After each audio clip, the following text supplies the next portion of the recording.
I better not be hearing complaints from you that this is going too slow. Because last season, it's all, this is going too quick. It's skipping ahead too much. Well, hang on. We're settling in here. We're taking our time. Everyone keeps saying next episode, the big thing will happen. Legitimately, the next episode. At least this time, the trailer does show that next week will happen. Yeah. But welcome back to episode 3 for the coldest war in dragon history. Coldest? Oh, I see what you mean. Yeah, it's the actual cold war. I thought you meant like the lack of flames, so it's cold and then hey, no heat's happening. Also that. No one's bringing that heat yet. Next week. As a passionate book fan, I get another hour of this world I love, so when the show ends, I'm like, I thought this visually was probably the best one so far this season in terms of camera work. A lot of long takes, but they weren't like showy long takes. I actually thought they did really nice, like when Off-White is walking into the bar and we see he's quite a popular man and all that stuff. I think it was a new director, Gita. Maybe in my head, I think she's directed something last season. I think she might have directed episode 8 as well, because I think every director they've got at least did 2 episodes. The interesting thing about this episode is last week there was like a tour de force of directing, acting, blocking, where everyone was interacting with each other, and that was the big moments. Whereas with this one, I felt like it was more individual moments. So those characters were put in situations, and then how they handled those situations is what shaped them this episode. We'll jump in the very end, since that's probably the hot topic of the episode. And when I watched it, I was like, just so you know, this does not happen in the book. She doesn't just go on a merry boat ride in the middle.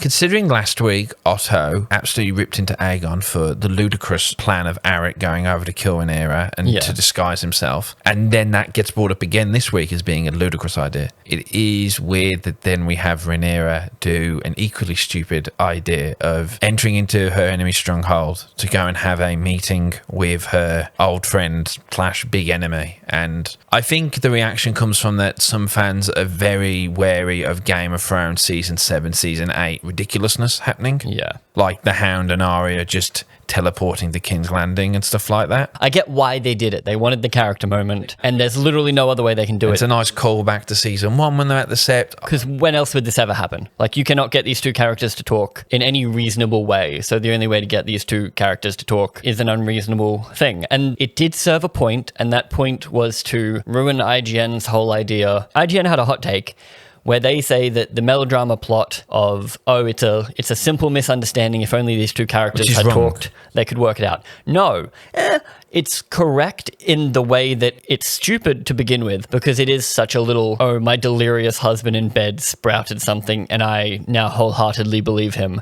It works for everyone else because they were already planning this. It doesn't so much work for Alicent because she didn't have anything major against Rhaenyra at that point, whereas this episode kind of solves that problem because you get the, I f'd up moment, like Alicent realizes, and it's too late. Yeah. Like, that's why I think this episode wraps up that little melodrama plot, because it is now too late, and Alicent, like, what's she going to do? She's going to go to Aegon and be like, so I heard wrong. You're not supposed to be king. Can we give it to your sister? Well, that's why in the book, Alicent was a co-conspirator from day dot. Did they give a reason? She wants her son to be king because she wants her son to be king. Because everyone's power hungry. Stuff like, Rhaenyra maybe isn't suitable for the role because Rhaenyra's done her stupid stuff when she was younger, Prince Daemon, all these little elements. They did keep a bit of that where Alicent was the pious one and then Rhaenyra's sleeping around with her uncles. Let us know in the comments why Alicent's such a bitch in the book. They're both kind of bitchy. Yes. They're both, then you got that distance. They both just hateful people who don't like each other, and she in particular. So for her to have that, I think when people go, this could have avoided if you just called him Ben. No. They were already in conspiring. And in the show. Ironwood goes, then our well-laid plans and now have the permission of the king. I guess it would have happened without her. Yes. She would have been locked in a room like a little petuous child. We didn't want to sully you with dark schemes, my queen. They've made her be up for it because she thinks that it's more for her, not them.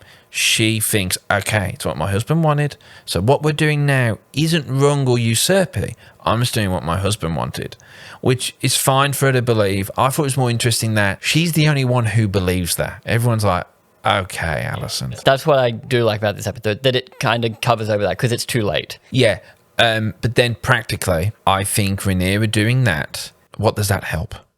Let's say you have the best conversation ever with Alicent, and Alicent's like, you're absolutely right. She goes off to her son, who is now the king in everyone's eyes. You never guess what? She's going to go, fuck off, I'm continuing doing what I'm doing. They killed my son. Vhagar killed my son. My husband killed your grandson. Yeah. Like, shit's hit the fan already. I know they want it for that scene, and they're probably thinking for future down the line. They're thinking about that. But it doesn't change anything. And even people go, oh, if she goes there and gets killed by, let's say Alicent goes, oh shit, it's you, gets the Kingsguard, kills her. Daemon's in the Riverlands, he's going to do some shit. Jace is now the king to the Blacks because he's her heir. So the war's still going to continue even if Rhaenyra gets killed, if you want to game it out in this reality of this world. It might have been an interesting thing to happen or come up that the leaders of this whole thing have nothing to do with what everyone else is doing around them. But also they needed a big end to the episode. Yeah, they want a big end because for the past few episodes now, but particularly since episode 10, the last 10 minutes, like episode 10 of season 1, the last 10 minutes have been a thing. Yes. But there wasn't much, I mean, I knew she wasn't going to get captured. There wasn't much tension of like, we've got to sneak you in, we've got to watch the doors. It was just, she walked in, she sat down with the queen. She dressed up as the shame. It's one stupid moment. I'll allow one stupid moment. It's stupid, unnecessary, but it does fix like I said, it does fix my annoying little thing. And also it's meant to now, Alicent's now meant to really tumble into this like, oh, my husband really didn't want him to be. I can foresee it completely ruining Alicent. It's going to have a character effect. And now she's like, oh, this whole war is actually just my fault. Even though it isn't, because like you said, Otto was plotting, but she can blame herself. Yeah, I think we're lucky that this is the biggest complaint so far with the show. Oh, for sure. I guess now we've covered that. And you lot can click away, and then you know our opinion. Let's start with everybody's favourite character, Criston Cole. I will give Criston Cole a haircut. He's got that OG hand drip. He's got the necklace. Now that's what the Hand wears in the books. He has the chain, which is of hands. Of hands. Did Otto wear it? No. Okay. This is the first time we've seen it in the show. So is that their way of saying that he's taking it seriously? I think it's just because they couldn't put a badge on a fucking on the armor. So they're like, how are we going to do that? Oh, we'll give them book readers. We've got a thing for that. Yeah, we'll give him that, and cool, it looks awesome on him. When Baela's chasing down Criston Cole, she keeps just yelling, "Subscribe, subscribe!" I don't speak Valyrian, my bad. No. And I completely understand why they maybe didn't do the change in the show. The badge is smoother. I think it is smoother. It's nicer. And George just said, I'm not sure if he gave the badge the thumbs up, but he always thought the eerie moon door, he was like, oh, it's so much cooler than my moon door. His moon door is just a door in the wall. Oh, but also the eerie moon door makes no sense considering what we see. It's meant to be like a hollow. It's like a weird abyss thing. In the books, I've read the first book, they make a big deal about how tall the mountain is. Like, it's ladder goats like halfway up the mountain the whole time. Whereas in this, it's just like, here's a mountain. By the way, it's somehow hollow and there's... It's still cool though. It's still cool though. It's still cool though. So I was happy seeing the hand stuff. It's like, oh yeah, that's cool. We open on Criston Cole, basically. Everything is falling apart. Everything's falling apart because 2 weeks ago, I wasn't even the Lord Commander of the Kingsguard. Yes. And in the book, he was Lord Commander by that point, but the show just kept Graham McTavish. Yep. They kept him around until he was like, I retire. It's weird how they're sworn for life. No, he was sworn to the king. He says, I was sworn to the king. Until there's a king, I ain't helping. Yeah, so basically, because now there's two claimants, he's like, I'm not getting involved. It's definitely fun putting him in the deep end and like failing upwards, that whole thing. But he doesn't know any of the new white cloaks because they've had to bring everyone in. Well, that's Aegon. He wants to be a leader. So he wants Cole because Otto wouldn't have allowed that to happen or would have been wary enough to know it was already happening because it shows now... I think the one thing that this hand is uniquely qualified for is who should be on the Kingsguard. Instead, we've got some little guys that haven't even got their dick wet. Yeah, he's bottom feeders who, they're the lesser houses of like lands. Oh, okay. They went there to court because, they want to hang out with the new king and be his mates. And like one of them is the Rain, who is, he's Rain. His last name is Rain. And they are the Rains of Castamere, which is the show. So they are the red lion to the golden lion. They're meant to be like elite knights in the country protecting the king. They're not notable. They're just there because I guess Aegon just wants a lot of yes men around him and wants to take... he wants to look like he's doing things. Aegon and Cole have the most crossover this episode because it really is. Criston Cole shit's falling apart, but he's trying to stay on top of it. Like, he's wearing the chains. He's no longer flirting as openly with Alicent. Having those, I did like the quiet stress he's having at the start where he's like staring into the abyss of what is my life. Tell. It's crazy. Yeah. Just the subtle him not knowing who's wearing the cloak. He's like, who the fuck are you? Okay. Yeah. And then Aegon's also completely out of his depth, doesn't want to do this originally, but now he feels that he needs to look like he knows what he's doing. Like he needs to wear the Conqueror's armor. He needs to wear the Conqueror's crown because they took his son and he's mad as hell still. That is a interesting thing because that's Valyrian steel armor, which is only so far been mentioned in a Winds of Winter release chapter. I really like the way Aegon's character is developing at the moment because you've got him still trying to be king. His Kingsguard, they're screwing around because they should not be the Kingsguard. Yeah, they're acting like it's peacetime. Like Cold War. Like they're not taking it seriously, I guess. Aegon's even saying, oh, I'm going to go take my dragon. I'm just going to take the fight to them, stuff it. And then instead, Larys comes in, and it's the only thing Larys has done for the past 2 seasons. It's just he pops up, says some sneaky shit, and then leaves. He hasn't gone anywhere. As much as I don't really like he's just Littlefinger and Varys stuck together, I do like the way they're writing his dialogue, because that line of like playing Aegon's own insecurities against himself so that he thinks, oh, if people are talking bad about me, because Aegon all cares about perception and how people perceive him. Yes. He wants to be, as we see later in the pub, he wants to be loved. He wants to, give everyone a drink. But with that, it's a small thing. But the Larys scene was very, once again, Larys coming in, saying some stuff that seems fairly untrustworthy. So why is anyone believing him? But I guess Aegon has put trust in him since he successfly brought blood forward and just feels so heavy-handed. He's a narrative device. Yeah, I'm okay with it. For now. But if it keeps happening where Larys walks in, says people are chatting shit, don't you know, and then everyone just changes their mind. That's what he says, yeah. It's like, well, says who? But I guess it's meant to be that he's meant to be the voice of that. It works for Aegon, but yes, if they keep just using him as a narrative device instead of giving me anything more, because at the moment, he's just killing people to get power and not in a fun way like the other two were. Yeah. But then Aegon reveals his true nature, his internal drive of he's a pretentious little party boy. Yeah, he goes to the bar where Ulf White is discussing how he claims to be the bastard half-brother of King Viserys and Prince Daemon by very their father, openly, Baelon. Until Aegon walks in. Yeah, until Aegon walks in. He narrowly misses that. I mean, Jesus, he really narrowly missed it. But I like that he was, oh, bloody hell, Hell the King. We do also see, I guess, for people who are wondering, Diana, who got spanked on the arse by the friend. Is that a person? Diana is the girl Aegon abused in last season, and she was crying, and Alicent gave her the tea. There was people pointed out she's alive. She's alive, because some people were maybe thinking that she was poisoned by Alicent. They're watching the wrong show. Alicent is an angel. Yeah, well. But they all get pissed, and then they decide to go meet up with our next character that gets a little situation to show us his character. That's what I mean. It's less between the characters, and it's more, let's put Aemond in the situation where his brother finds him naked cuddling a prostitute. The first prostitute from 10 years ago. And his brother whatever. just starts giving him shit about it. Well, he's still the little brother, isn't he? Yeah, and that's so well done. And also, he's no longer just the little brother. He's the little brother to the king. So even if he wanted to, he can't smack him around. End of last season, where he's just like... Can't do that anymore. Especially not in front of all his Kingsguard. It's great to see him be vulnerable, but then, yes, he becomes that bullied little boy again for a second, and then he steals himself, and then just stands up. Just, the cock shot, full frontal. Also just random blowjobs and stuff. He looks really cool with the sapphire eye out. And his cock out. Rock out. And his cock out. He's got something to prove, especially when he's going up against Daemon. And in the council meeting, I really like that we see him playing with the coin that Blood had left. Yeah. So and that coin obviously represents Daemon. So it's the idea that he's like thinking about his uncle, or that represents that I'm important, that this coin was because someone wanted to kill me. Cole decides he's going to go out. Both dragon riders are staying here to protect the city. We can't afford them to come out, because we leave the city open to anything. Because they also don't know that Daemon is at Harrenhal. Yeah, they don't know that yet.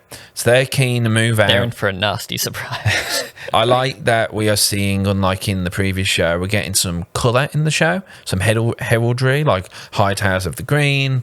Everyone still speaks in that medieval tone, like he asks for Alicent's favour. Yeah.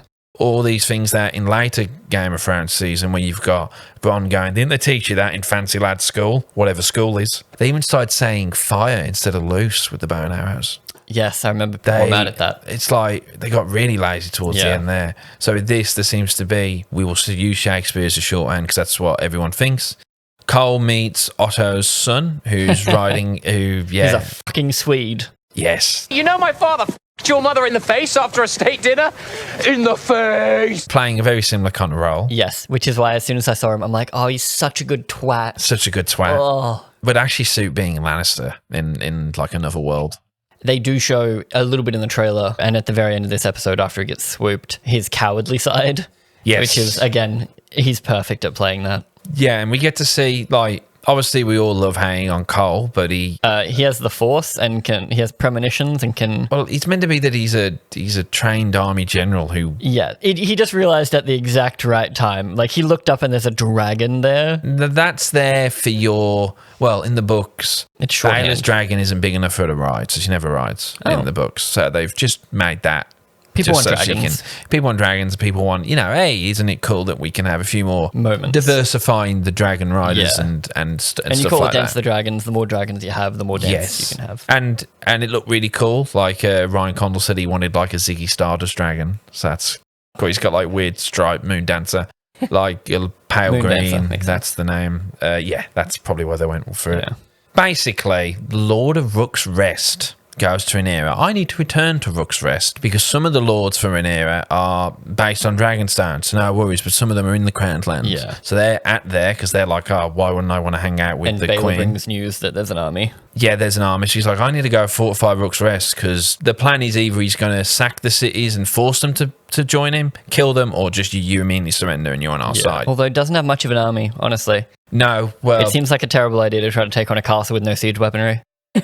that's what Cole's at right now. He's just really keen to get the Harrenhal. Yes. Speaking of Harrenhal, Daemon. probably my favourite little 5-10 minute like sequence in the show. Anything Daemon. I think any Daemon scene this was really good this episode.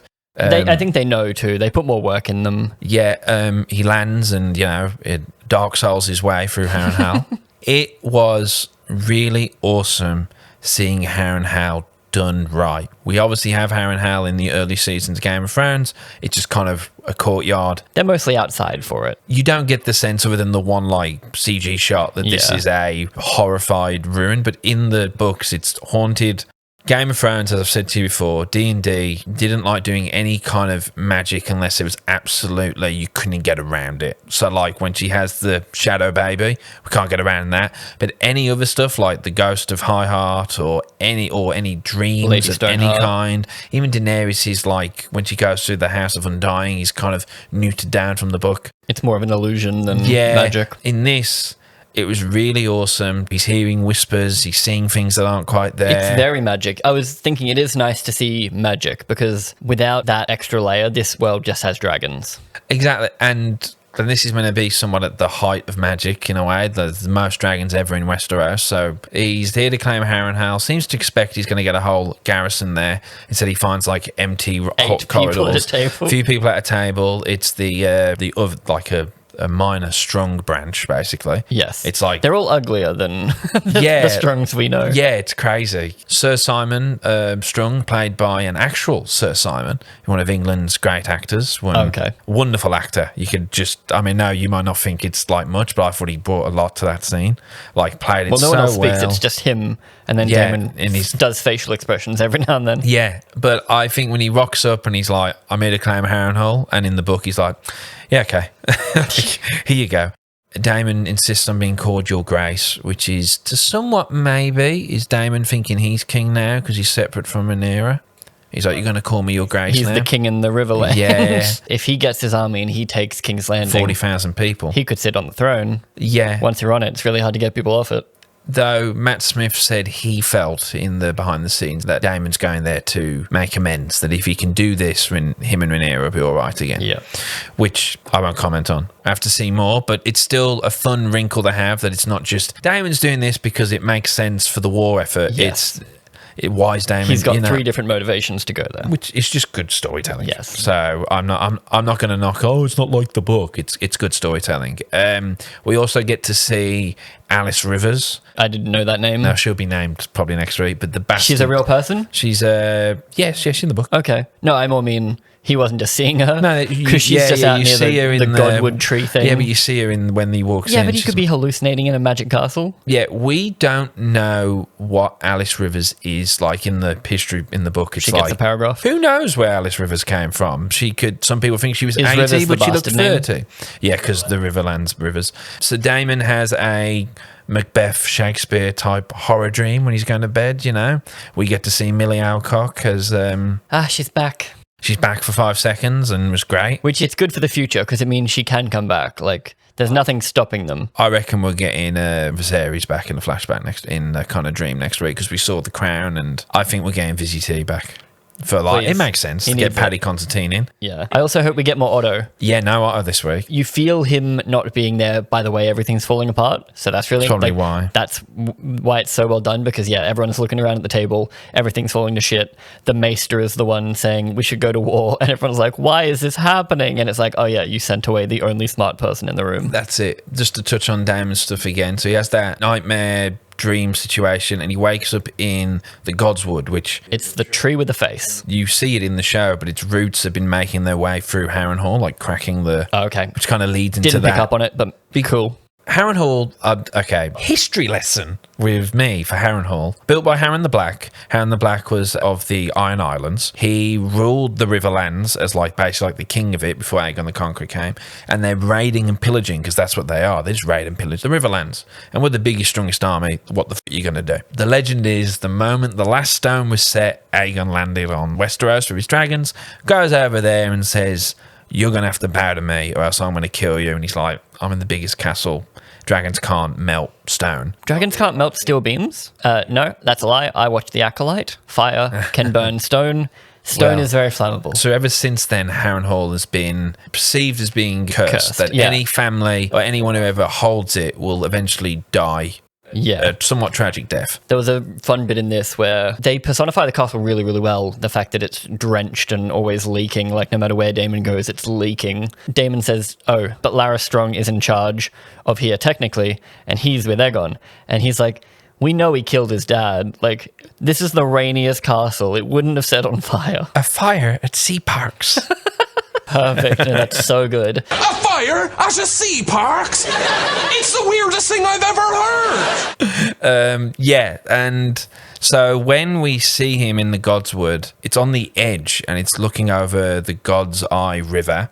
Eye River, and in the centre of that is the Isle of Faces, which is a very magical place and kind of the core to the Weirwood tree network. It's very book fan stuff. Okay. All these trees exist, particularly in the north. A lot of them got chopped down by the Andal invasion in the history.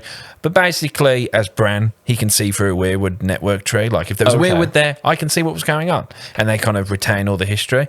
So it's really cool that they've made the Weirwood is doing this weird, like, horror, like It's cool that they're showing it for the book fans, but I do feel like I'm missing out on some cool lore stuff that they could go into if they wanted to. Maybe. If they do touch on it, it'd be cool and rewatch that. Alice Rivers is one of the most magical people. Because that was one benefit of 8 seasons of Game of Thrones. They were able to slowly touch on the lore. They were able to build out their own stuff. So it depends how long this gets to go for as to whether in season 3 or 4 they go, by the way, this is the Isle of Faces. And then I'll rewatch season 2 and go, oh, god damn, the Isle of Faces this early. It's great to see that they've gave it that level of thought. That they can. So we'll talk about what's going on. Rhaenyra in the book, more or less at this point, is in grief because she had a stillbirth and her son died. So at this point, Daemon, Jacaerys, and Corlys and Rhaenys are kind of running the council for her because she's in grief. That's what Mushroom says, and it's what the author of the book says is likely what the case was because Mushroom was actually physically fucking there. Yep. So he would probably be able to comment on what was going on. But even the other guys' point of views are saying she wasn't really involved at this point, probably because she was so against kinslaying or just a bit upset. In this, they've kind of covered that by the fact she's a lot like her dad. She does not want to go to war. Daemon takes over the Riverlands pretty quickly, and the Bracken Blackwood thing we say at the start is the last cough of the Greens going, we could be in the Riverlands, and the Blackwoods are like, fuck off, no, you know. So when the Blackwoods finally do that, at that point in the book, Riverlands are completely locked down by Daemon. Okay. Because the episode's called The Burning Mill, and we see the Burning Mill for like a second. Yeah, that is... But again, I like that they're expanding the world. It's interesting because that is the first big battle in the book. In the book, it's the Blackwoods are raiding Brackenland. Brackens come out, face them. What they're doing with the Blackwoods is a bit weird. It's a little India, Pakistan, and it's brother v brother. The Blackwoods and Brackens have, and it's used this, I mean, it's very obviously used this, like when Rhaenys is going, who knows why this war started? Is it because the head got chopped off, because the dragon killed your son, or Yes, because that was your a good son bit. took out his eye? Yeah. It doesn't matter anymore. Which goes back to you saying, even if she had the world's best conversation with her best friend in the world, Alicent, Yeah. it would be like, babes, no. It's too late. With the Blackwoods are that times 100. They've been beefing for thousands of years to the point where no one knows really why. Yeah. We won't see it, even though I would absolutely nerd out. Raventree Hall has a dead weirwood tree that's massive. That's where the Blackwoods live. They claim that the Brackens poisoned the tree, and that was the first thing done wrong, that the Brackens poisoned that tree. Basically, they've just been beaten 1,000 years, and no one knows why. It's just how they are. I thought that opening scene was a bit... I know. I wasn't crazy about the Blackwoods acting, where he looks almost upset that the Bracken has claimed for Aegon. He's like, oh, I thought we were just having some schoolyard, but whatever. You see, I am okay with it because I don't know that book stuff. Yeah, I know. So I'm just coming at it with that. It works in context here because it does look like neighboring countries that are like, I thought we were cool, bro. And they just keep inventing Blackwoods that didn't exist as well, this show. Like, the first Blackwood fight was in season 1 where he kills him in front of Rhaenyra when she's looking for... Oh, yep. That's a Blackwood Little and a boy. Bracken. Okay. He doesn't exist in the book. But the annoying thing is there's a Blackwood called Samwell Blackwood who's running this raid in the book, who's been a bit shitty because he lost a duel to a Bracken when trying to get Rhaenyra to marry him. So they already followed that. They already had the But they people. didn't make him... They didn't age up that boy and make him the Lord out for revenge. They instead made up Willem Blackwood, who doesn't appear, and then this guy, Davos Blackwood, does not appear in the book, just inventing Blackwoods. Because everyone was all pumped thinking that this was going to be bloody Ben Blackwood. No, it's not bloody Ben Blackwood. You don't know about bloody Ben yet. You don't know about bloody Ben yet. When he does come, he's going to be awesome. He's a 13-year-old lad who just loves fucking killing people. It's awesome. Insert image of Ben Blackwood. It's an awesome image. Anyway, fucking him and Kermit Tully, man, they get up some shit. Sorry. That's a 10-minute tangent. No, fuck off. I do not like how they've characterised Rhaenys at all. What's wrong with her? Otto Hightower wouldn't do this. Clearly, Hightower then sent Arik. In episode 10, he literally was about to send assassins to come and kill you. So you don't really know Otto well, do you, love? Because he was already planning on doing that shit, just better. The small folk. Mate, you killed more than anyone when you left the Sept. In the book, she's ready to go. She's hot-tempered. She's part Baratheon, Targaryen. She's ready for fucking war. And that's all we need to know. In this, she's like, oh, well, I've packed my husband his lunch. Sending my kids away. And she's all very concerned. The way they've characterised seems to be a big walking contradiction because she does that shit in episode 10, not really caring for the small folk. Now she's worried about the small folk. Now she's worried about war kicking off. So it's another narrative device. They needed a counterpoint. She's just largely been an inconsistent character. Like, she's meant to be the queen that never was. And then in the last major thing she did was kill a lot of small folk. Then she's come back. She's like, I don't want to start war. I'm worried about small folk. And then for her to advise that she goes speaks to Alicent. Did she advise to go speak to Alicent? Initially, she brings up Alicent, and then the spider then helps her. But she kind of sets the ball. Alicent's the one you can talk to. That was there because the writers just wanted that scene. Because no one in their right mind's going to go, yeah, who's really in charge? Alicent. No, she's not. I get the desperate attempt. She wants to try one last thing before war. Yeah.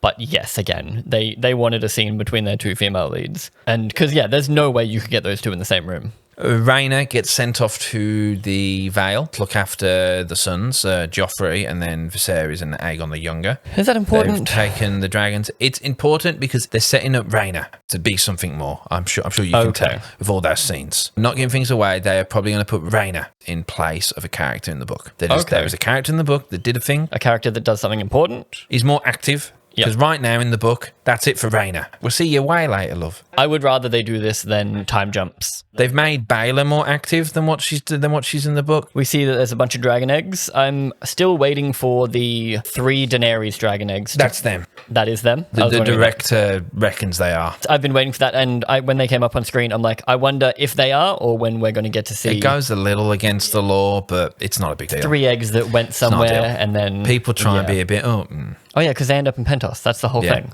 Yeah, it's not big. Yeah, but it works. It makes sense. It's a fun little Easter egg if you don't care about the books. Yes, exactly. See, we get stuff too. We get Easter eggs. Corlys and her touch base. It's a weird scene. Corlys is idle. He's building his ship. Yes, there is a lot of idle people. Rhaenyra doesn't want to go to war. Corlys is waiting to go to war. Some characters have been put on pause because next week... But then they're not going to do anything next week. They're going to do stuff in episode 5 to 8. But it is a little, these are my idle people. Look at Jace standing in the background looking stern. Ooh, what's he going to do? Well, that's it. They've took things away because Jace is meant to be doing a bit more leadery ship stuff. He could still be up north.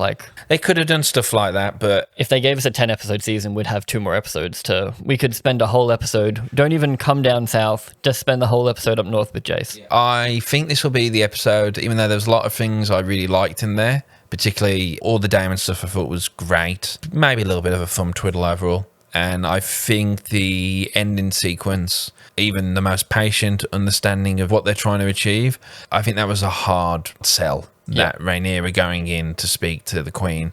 Her disguise is better than Daemon's, though. Yeah, 'cause she's actually trying to be a character. Yeah, not just, look, mysterious cloaked man. That scene kind of leaves a bad taste in my mouth. It's the same way when Rhaenys burst out of the dragon pit. That kind of left a bit of a bad taste because everyone was going, just burn them now. Yeah. Why aren't you just going to burn them now?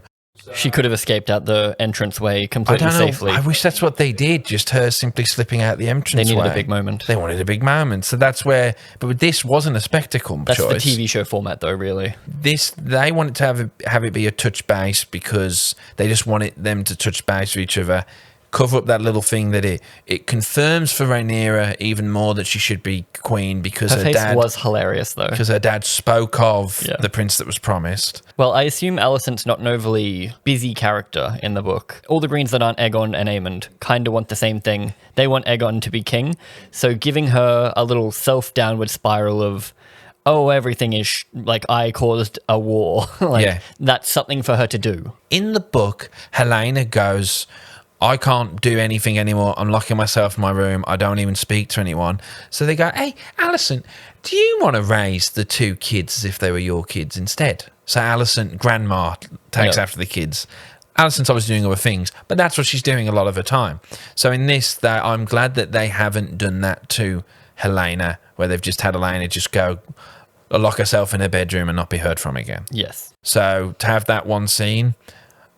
nicely that Elena's trying to work through it, and then Alicent, trying to touch base with her.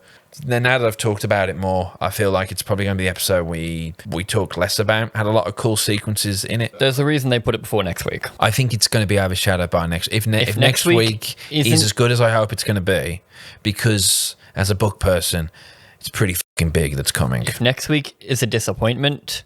then that'll hurt this week dramatically. Honestly, it'll hurt the whole season because if you've got to wait almost 2 movies worth of content before you get to the big thing, from an average viewer's perspective, that's too much. I think also they're conscious of wanting to build it because it is kind of a slide, the Dance of Dragons. When it gets going, it gets going. Yes, which is why the format, again, is rough for it because you had to have all of season 1. Not that season 1 was bad. No, that season 1 was bad, but they had you had to have all of season 1. And then here they're having to still kind of set up their chips a bit. That's my main downside to this season is you spent all of last season doing the build-up. And then you're still building Luke dies at the end of the season. You're like, oh, we are doing war. And then they're like, oh, we're going to talk for 3 more episodes. It's doing a damn good job still. 100%. As a fan, I was glowing with the Harrenhal stuff, and that was my highlight. My unhighlight is, even though we can understand why they did it, I can respect why they did it, to mauler it, I can't justify the in-world logic of Rhaenyra going and doing that. Yes. Because I don't know what it brings, what it benefits, other than